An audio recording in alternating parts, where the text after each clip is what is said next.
Bismillahirrahmanirrahim. Assalamualaikum warahmatullahi wabarakatuh. Hamdan wa syukran lillah amma ba'd. Halo semuanya. Perkenalkan, nama saya Mustafa. Pada kesempatan hari ini di mata kuliah Sistem Ekonomi Islam yang diampu oleh Bapak Anggi Setia Prayoga Eskom MM, saya akan presentasikan tentang konsep uang dalam perspektif Islam.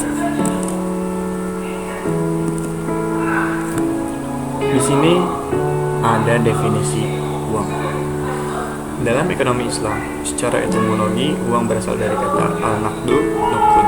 Pengertiannya ada beberapa makna, yaitu al-naqdu yang berarti yang baik dari dirham, menggenggam dirham, dan al-naqdu juga berarti tunai. Kata nuqud tidak terdapat dalam Al-Quran dan hadis, karena bangsa Arab umumnya tidak menggunakan nuqud untuk menunjukkan harga. Mereka menggunakan kata dinar untuk menunjukkan mata uang yang terbuat dari emas dan kata dirham untuk menunjukkan alat tukar yang terbuat dari perak. Mereka juga menggunakan warik untuk menunjukkan dirham perak, kata ain untuk menunjukkan dinar emas. Sementara itu kata fulus, uang tembaga, adalah alat tukar tambahan yang digunakan untuk membeli barang-barang yang murah. Next slide. Di sini ada fungsi uang dalam pandangan Islam, teman-teman. Yang pertama, ukuran uang sebagai harga, uang sebagai media transaksi, uang sebagai media menyimpan nilai, dan yang terakhir, standar pembayaran yang ditangguh.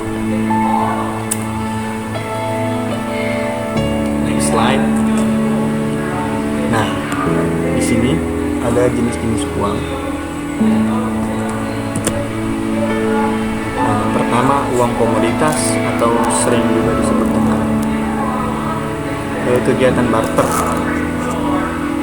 Jadi sebelum ada uang logam dan uang kertas, masyarakat primitif memilih salah satu barang komoditas yang ada untuk digunakan sebagai media dalam pertukaran pilihan. Berbeda-beda di antara satu lingkungan dengan lingkungan lainnya. Jadi apabila di dalam lingkungan, contohnya di dalam lingkungan nelayan apabila membutuhkan makanan pokok seperti beras, mereka akan membarter hasil tangkapan ikan mereka ke para petani.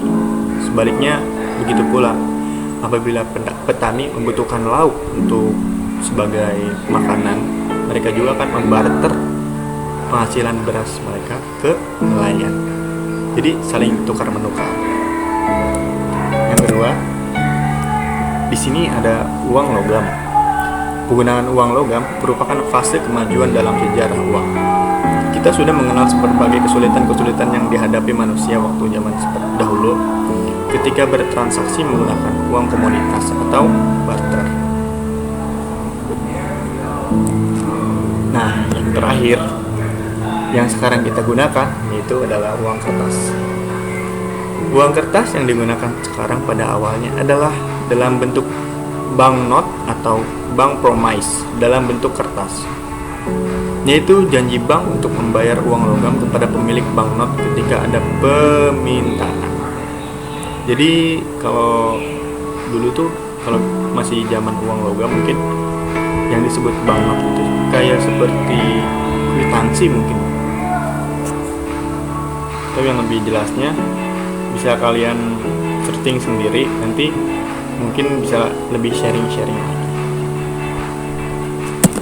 Next, di sini ada time value of money dalam Islam. Konsep time value of money atau yang disebut oleh para ekonom sebagai positive preference menyebutkan bahwa nilai komoditi pada saat ini lebih tinggi dibanding nilai di masa depan. Konsep kapital dan interest pada positive theory of capital yang dikembangkan oleh ekonom menyebutkan bahwa positive preference merupakan pola ekonomi yang normal, sistematis, dan rasional. Islam mengenal prinsip bahwa uang dan kekayaan harus digunakan untuk kebiasaan baik, bukan dieksploitasi, tidak boleh berlebihan, dan tidak boleh disia-siakan menganggur.